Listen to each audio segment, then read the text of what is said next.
பொண்ணை பார்க்கறது கட்டாயம் திருமணத்துக்கு முன்னாடி. அல்லாஹ்வுடைய ரசூல் ஸல்லல்லாஹு அலைஹி வஸல்லம் இந்த ஷரியத்துடைய சட்டத்தை பின்பற்றி கொடுத்தார். அடுத்து என்ன முடிவு செய்யப்படணும்? பெண்ணை பார்த்தாச்சுன்னா என்ன முடிவு செய்யப்படணும்? பெண்ணுடைய போன் நம்பரா அல்லது மாப்பிளோட போன் நம்பரா? இன்னைக்கு என்ன தெரியுமா நடக்குது இந்த உலகத்துல? அல்லாஹ் பாதுகாக்கணும். 18 வயசு தான் இருக்கும், ரொம்ப சந்தோஷமா நிச்சயமா முடிச்சிருவாங்க. எப்பங்க திருமணம்னு கேட்டா இன்னொரு 10 வருஷம் இருக்குங்க அம்மாங்க. அது வரைக்கும் என்ன செய்வாங்க?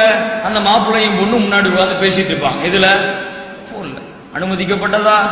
என் அன்பு தாய்மார்களே, அனுமதிக்கப்பட்டதா? ஹராம், தடை செய்யப்பட்டது. எப்படி ஒரு அந்நிய ஆணிடத்தில் திருமணத்திற்கு முன்னால் உங்கள் மகள் பேசுவதை நீங்கள் அனுமதித்தால் உங்கள் மனகரத்திலே பேசுவதற்கு அனுமதிப்பீர்களா? அனுமதிக்க மாட்டீர்கள். அப்படித்தான் திருமணத்திற்கு முடிவு செய்யப்பட்டாலும் திருமணம் வரை அந்த ஆண் அந்த பெண்ணிடத்தில் பேசுவது அனுமதி கிடையாது. அந்த பெண் அந்த ஆணிடத்தில் பேசுவதற்கு அனுமதி கிடையாது.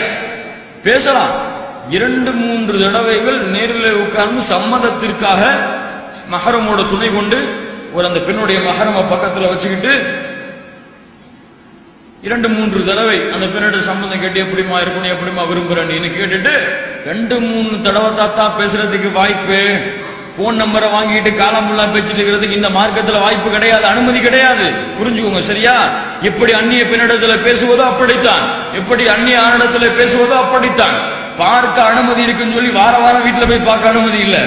ஒரு முறை அந்த பெண்ணை பார்ப்பதற்கு தான் மார்க்கத்திலே அனுமதி இருக்கிறது. இதை புரிஞ்சுக்கணும். சரி, அப்புறம் என்ன முடிவு செய்யப்படணும்?